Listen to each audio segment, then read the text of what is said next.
তুই তুই ঘুমোসনি এখনো? না রে, আমার ঘুম আসছে না। বাড়ির কেউই তো চোখের দুপাতা এক করতে পারছে না, আমি কি করে ঘুমাই বল? বুবাই, আমি তোর জীবনটা নষ্ট করে দিলাম না রে, তোরও আর টুবানেরও। আরে কি বলছিস কি তুই? জীবনটা কি বাসি বিরিয়ানি নাকি যে নষ্ট হয়ে যাবে? কি এই বিরিয়ানি শুনে মনে পড়লো, বড় বৌদির হাতের বিরিয়ানি কতদিন খাইনি। হ্যাঁ, অবশ্য আর খেতে পারবো কিনা তাই বা কে জানে। বড় বৌদি তো বাড়ি ছেড়ে চলেই যাবে বলছে। দেখ বুবাই, বৌঠানের পা যাতে চিরতরে এই বাড়ির বাইরে চলে না যায়, বৌঠান যাতে সারা জীবন এই বাড়িতেই থাকে তার ব্যবস্থা করতে হবে। দাদা, একটা জিনিস তুই ভেবে দেখ, তোর সাথে বৌঠানের সামান্য একটা ডিভোর্সের সম্ভাবনা দেখা দিয়েছে, তাতেই ওই অলক্ষী বাড়ির মধ্যে ঢুকে এলো। এরপর যদি বৌঠান সারা জীবনের জন্য এই বাড়ি ছেড়ে বেরিয়ে যায়, জাস্ট আমি ভাবতে পারছি না। আমি কিন্তু একটা জিনিস বুঝতে পারছি, কি বড় বৌদি এই বাড়ি ছেড়ে তখনই চলে যাবে না যখন বড় বৌদি বড়দাকে আবার অ্যাকসেপ্ট করে নেবে। ওর কি যে বলো না তোমরা, সৈমার মনের এখন যা অবস্থা তাতে আমার কোনোভাবেই মনে হয় না যে সৈমা বিগসূর্যকে অ্যাকসেপ্ট করবে।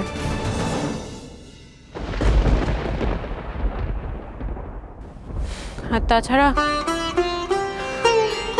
অনাথৃষ্টি ঠাম্মি যদি এই বাড়ি থেকে চলে যায় তাহলে সৈমাকে আর এই বাড়িতে ধরে রাখা যাবে না। কি করব আমি? হ্যাঁ, কি কি করব আমি? আমি আমি তো কোনোদিন এসব করিনি। অভিমান দেখানো, অভিমান করা, রাগ করা, অধিকার বোধ দেখানো, এগুলো এগুলো তো আমি কোনোদিন সুইয়ের সাথে করিনি। আমি আমি কি করে সুইকে বোঝাবো যে আমি ওকে ওকে সারা জীবনের মতো কাছে রাখতে চাই? আমি কি করে বোঝাবো? আমি কোন অধিকার থেকে বোঝাবো? বর্দা বর্দা বর্দা, শান্ত শান্ত শান্ত হ বর্দা। দেখ, আমি যদি বৌঠানের জায়গায় হতাম, আমি তোকে কোনোদিনই ক্ষমা করতাম না।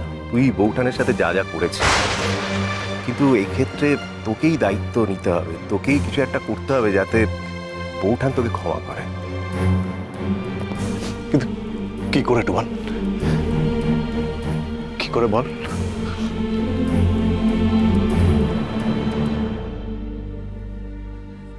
বরফি হলো বৌঠানের সব থেকে কাছের বন্ধু। বরফি পারে ওর সৈমাকে রাজি করাতে।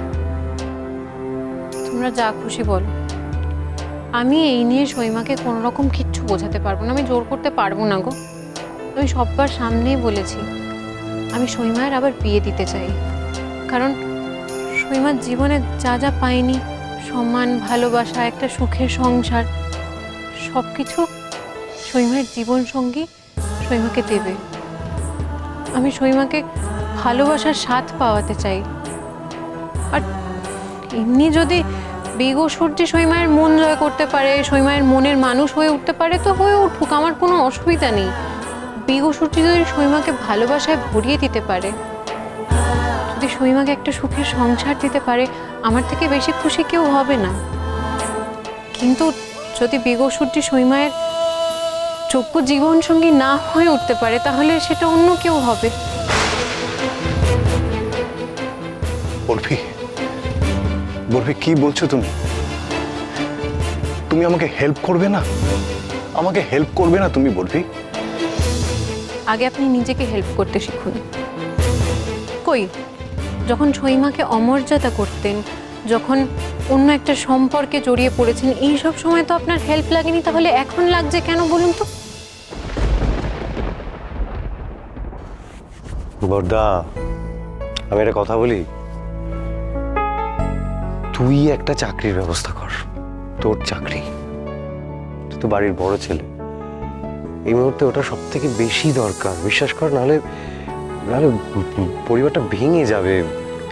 দেখ, বন্যা আলাদা হয়ে যেতে চাইছে, তাই জন্যই ও এত অশান্তি করছে। ওর বক্তব্য হলো ওর পরিশ্রমের টাকায় ও এই ফ্যামিলিটাকে পুষবে না।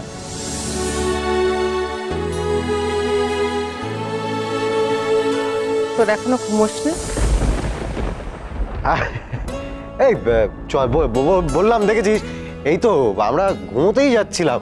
চল চল চল, শুয়ে পড়। এই শাক দিয়ে মাছ রাখিস না, আমি সব শুনেছি।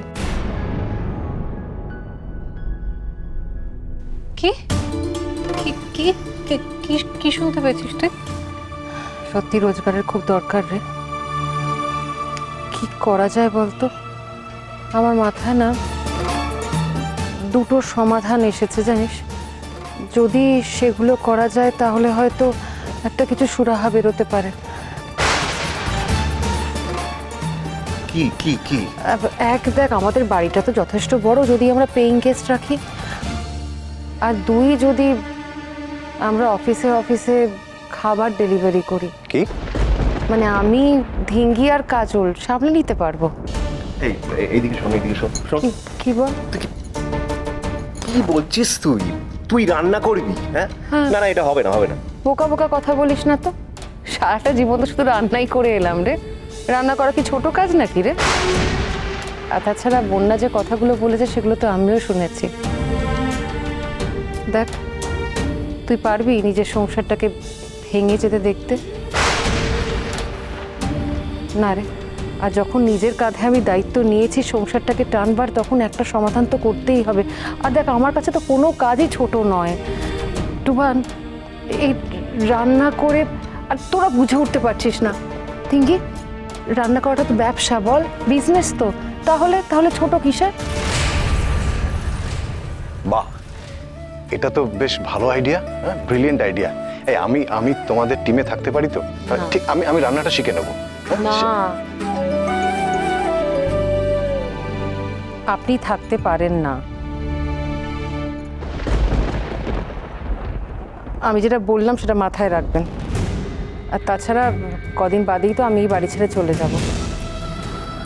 যাওয়ার আগে আমি আমার সমস্ত রেসিপি খাতায় লিখে রেখে দিয়ে যাব। ধিঙ্গির কোনো অসুবিধেই হবে না। তাছাড়া ওর জন্য তো কাজল রইলই, ওরা ব্যবসাটা ঠিক চালিয়ে নিয়ে যাবে।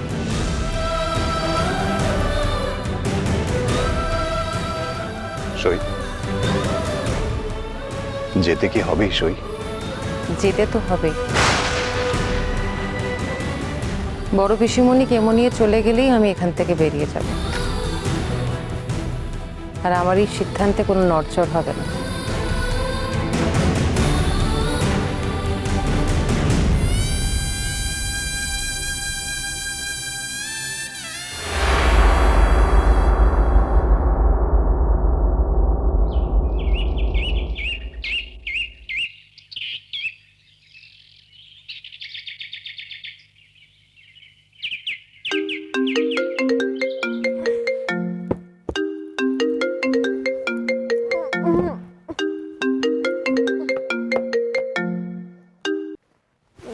হ্যালো, কে আপনি? এমন সময় ফোন করলেন, আমি কবাডি ম্যাচটা হেরে গেলাম। কি হলো বরফি, তুমি এলে না? কোথায় যাবো? আমি কোথাও যেতে পারবো না, আমার কাবাডি ম্যাচ আছে। কি বলছো তুমি? তুমি কি এখনো ঘুমোচ্ছ? অভিষেক স্যার কিন্তু বলেছেন আজকেই তোমাকে রেডিও স্টেশন জয়েন করতে হবে, আর সেটা তোমাকে করতেই হবে। কে কে কে উনি? হ্যাঁ হ্যাঁ, কোথায় জয়েন করবো? রেডিও স্টেশনে? করবো না, জয়েন করবো না, বলে দাও। আমি কোথাও যাবো না, যাবো না রেডিও স্টেশনে। কি করবেন উনি? কি করবেন? কি করবেন? ওকে বলে দাও যে ওর হাতে আর 2 ঘন্টা সময় আছে। লাঞ্চের পর আমি ওকে এই রেডিও স্টেশনে দেখতে চাই। তাই নাকি? ওনাকে বলে দাও আমার নাম বরফি। বরফি আমাকে যেন বরফি বলে ডাকে, আর আমাকে যেন ঠান্ডা নিমকি না ভাবে। ওনার দাপটে আমি নিয়ে যাবো এরকম যেন না ভাবে। আমি যাবো না, আমি করবো না চাকরি। ওনার দেওয়া চাকরি আমি করবো না। বরফি ने एक बार कमिटमेंट जो कर दी तो अपने आप के भी नहीं सुनके আমি যাবো না, যাবো না, যাবো না, যাবো না, যাবো না, যাবো না, যাবো না, যাবো না, যাবো না। আরে কি করছিস সইমা? আমি যাবো না। ভালোবা, হ্যাঁ ও আসবে। হ্যাঁ হ্যাঁ হ্যাঁ, এক্ষুনি জান করতে রেডি হয়ে এক্ষুনি আসছে। কাবাডি ম্যাচে যাচ্ছে না, রেডিও স্টেশনে আসছে। হ্যাঁ ঠিক আছে ঠিক আছে।